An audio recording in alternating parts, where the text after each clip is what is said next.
За үлгэр системийн 4B бүлгийн элементүүдийн электрон байгууламжийн дэлгэрэнгүй томьёог үзүүлсэн байна. За үлгэр системийн 4B бүлэгт титан, циркон, гафни гэсэн элементүүд байрлах нь байна. За эдгээр титаны электрон байгууламжийг авч үзэхэд 4S дээрээ 2, 3D дээрээ 2 электронтой байх нь байна. За циркон үлгэр системийн 40 дахь элемент буюу 5S дээрээ 2, 4D дээрээ 2 электронтой байна. За гафни 6S дээрээ 2, 5D дээрээ 2 электронтой байна. Өөрөөр хэлбэл эндээс ажиглахад S орбитал дээрээ 2, D орбитал дээрээ 2 буюу гадаад давхраандаа нийтдээ 4 электронтой учраас үлгэр системийн 4B бүлэгт байрладаг байна. За эдгээр элементүүдийн электрон байгууламж үлэн давтагдсан учраас физик химийн шинж чанар мөн үлэн давтагдан өөрчлөгддөг.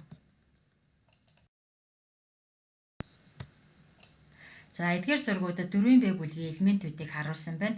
За титан, циркон, гафни. За титан, циркон нь мөнгөлөг саарал өнгөтэй гялалзсан металл байна. Гафни бага зэрэг ногоон туяатай мөн мөнгөлөг саарал өнгөтэй гялалзсан металл байна. За эдгээр элементүүд нь гексагонал таласт бүтэцтэй болох нь ажиглагдж байна. За 4B бүлгийн элементүүдийн физик шинж чанарыг авч үзье. За 4B бүлгийн металлууд нь дан байдалтай мөнгөлөг цагаан өнгөтэй гадаад төрөх байдлаараа гантаа төсөөтэй харагддаг. За эдгээр элементүүд нь хайлахдаа муу, давтагдах болон сунгагдах шинж чанар сайтай, агаар усанд маш тэсвэртэй байдаг. За ердийн нөхцөлд бол батчилтай. За эдгээр металлуудыг халаахад альфа дүрс хувирлаас бета дүрс хувиралд шилжнэ. За титан харьцангуйгаар хатуу, цахилгааныг маш сайн дамжуулдаг металл байдаг. За өндөр температурт титан нь төмөр болон цайртай нэгдэж олон төрлийн интерметаллт нэгдлүүдийг үүсгэдэг. За эдгээр 4B бүлгийн элементүүдээс титан нь зэврэлд маш их тэсвэртэй байдаг. За 4B бүлгийн элементүүдийн цөмийн цэнийг нэмэгдэх тусам атом масс нь мөн үржлэн ихссэн болох нь харагдаж байна. За мөн титанаас гафни хүрэхэд химийн идэвх нь сайжирдаг байгаа.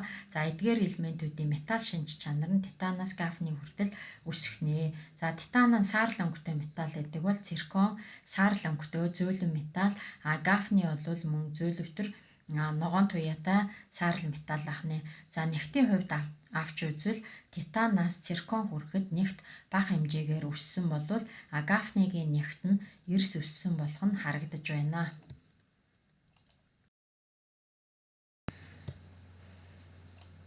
За 4B бүлгийн элементүүдийн зарим физик шинж чанарыг харуулсан байна.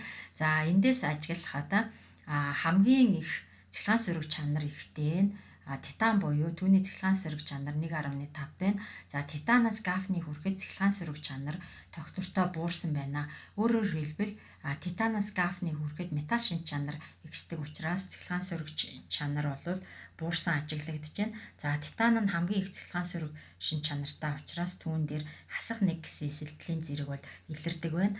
Гэтэл титанаас хооших элементүүд бүгдээрээ электроноо алдах замаар нэмэх эсэлтлийн зэргүүдийг үзүүлсэн байна. За эндээс Резерфорд тогтмол нэмэх дөрөв эсэлтлийн зэрэгтэйгээр химийн урвалд оролцдог ахнэ. За атомын радиусын хувьд авч үзвэл титанаас гафни хүрэхэд атомын радиус өссөн байна. Өөрөөр хэлбэл цөмийн цэнийг нэмэгдэж электроны давхрааны тоо өссөнтэй холбоотойгоор атомын радиус өссөн байна. За эдгээр элементүүдийн D орбитал дээрх электрон нь бүрэн дүүргэгдээгүй учраас харьцангуй өндөр температурт хайлж буцалдаг байна. За титан хамгийн бага хайлах температуртай буюу 1668 градуст хайлж исэн бол гафни 2220 градуст хайлдаг харьцангуйгаар өндөр температурт хайлдаг байна. За титан 3280 градуст буцалж исэн бол буцлах температур өссөөр гафни дээр 5200 градус хүртэл хүрдэг байна. За эдгээр температурууд нь бусад металлуудтай харьцуулахад харьцангуй өндөр хайлах буцлах температурын утгууд юм а. За 4B бүлгийн элементүүдийг гаргаа авахдаа металлотермийн аргыг ашигладаг. За жишээлбэл титаны оксидыг хөнгөн цагаанаар үйлчилж титаныг гаргаж аавна. За энэ хөнгөн цагаанаар үйлчилсэн учраас үүнийг алюмотермийн арга гэж нэрлэнэ. За титаны хлоридыг магнигаар металл магнигаар үйлчлэх үед дан титан үүсгээс гадна магний хлорид үүсдэг байна. За үүнийг магний термийн арга гэж нэрлэнэ. За мөн титаныг гаргаа авахын тулд түүний 4 валенттай хлоридыг натрийн гидриттэй урвалд оруулахад дан титан үүсгээс гадна натрийн хлорид ус төрөгчийн хий ялгардаг байна. За мөн цирконыг гаргаа авахдаа магний, натрий термийн аргуудыг ашигласан байна. За жишээлбэл цирконы 4 валенттай хлоридыг магнигаар үйлчлэхэд циркон мөн цирконы хлорид болон фторидуудыг металл натрийтай урвалд оруулж дан цирконыг гаргаа авсан байна. За гафныг гаргаа авахдаа түүний оксидыг кальци термийн аргаар гаргаа авдаг. Өөрөөр хэлбэл кальцитаа урвалд оруулах үед кальцийн оксид үүсгээс гадна металл гафны үүсгэнэ.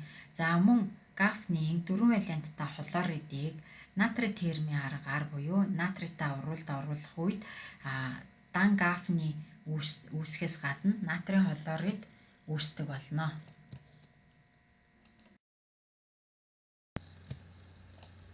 За 4-ийн Б бүлгийн элементүүдийн байгаль дээр оршдог зарим эрдэсийг үзүүлсэн байна. За жишээлбэл элементийн эрдэс нь феррум титан О3 томьёотой гялалтсан хөгсаарл өнгөтэй эрдэс байна. За циркон агуулсан эрдэс болох циркон силициум О4 буюу цирконы эрдэс нь улаан хүрэн өнгийн эрдэс байна. За энд цирконы эрдэсийн талас бүтцийг харуулсан байна. За харин 4-ийн Б бүлгийн элемент болох гафны өөрийн гэсэн эрдэс байдаггүй байгаль дээр маш тархмал байдлаар оршдог. За 4-ийн Б бүлгийн элементүүдийн химийн шинж чанарыг авч үзье. За 4-ийн Б бүлгийн элементүүд нь s орбитал дээрээ 2, d орбитал дээрээ мөн 2 электроныг бол агуулсан байдаг. За эдгээр электронуудаас алдах замаар нэмэх 2, нэмэх 3, нэмэх 4 гэсэн эсэлтгэлийн зэрэгтэй нэгдлүүдийг үүсгэдэг байна. За эдгээр элементүүдийн химийн шинж чанарыг илэрхийлсэн гол урвалын тэгштгэлүүдийг авч үзье. За үүнд нэгдүгüүрт нь 4-ийн Б бүлгийн металлууд нь агаарт эсэлддэггүй, харин халаахад химийн идэвх нь ихсэж металл бишүүдтэй нэгддэг. За жишээлбэл титан хүчил төрөгчтэй нэгдэж титаны оксидыг үүсгэсэн байна. За энэ титан 3 валентаараа химийн урвалд оролцсон байна. За дараа нь титан хлортой нэгдэж титаны хлорид буюу титан хлор 4 гэсэн нэгдлийг үүсгэсэн байна. За циркон нь бромтой нэгдэж цирконы бромидыг 4 валентаараа үүсгэсэн байна. За хоёрдугаарт нь концентрацтай давсны хүчилтэй эдгээр металлууд нь урвалд орно. За жишээлбэл титан давсны хүчилтэй урвалд ороход үүсгэсэн давсууд нь 3 валенттай давс үүсдэг. За энэ үед ус төрөгч ялгарх нь за мөн циркон давсны хүчилтэй урвалд ороход цирконы хлорид үүсгээс гадна ус төрөгч ялгарх нэ. За гэх мэтчлэн гафны болон Рецерфорд мөн ялгаагүй давсны хүчилтэй урвалд ороход 3 валенттай давс болох тэдгээрийн хлоридууд үүсгээс гадна ус төрөгчийн хий ялгарчээ. За 3 дугаарт нь 4-ийн Б бүлгийн металлуудыг халаахад ус төрөгч азот хөхөртэй нэгддэг. За жишээлбэл титаныг халаахад ус төрөгчтэй нэгдэж титаны гидридийг үүсгэсэн байна. За гафныг маш өндөр температурт азоттой урвалд оруулж гафны нитридийг гаргаа авсан байна. За цирконыг мөн хөхөртэй нэгдүүлэн цирконы сульфидыг гаргаж авсан байна. За титан, циркон, гафны карбидууд болон нитрид, силицид нь 3000-аас 4000 градуст хайлдаг маш өндөр температурт тэсвэртэй байдаг. За ийм учраас эдгээр нэгдлүүдийг гал тэсвэртэй материал бэлтгэхэд ашиглана.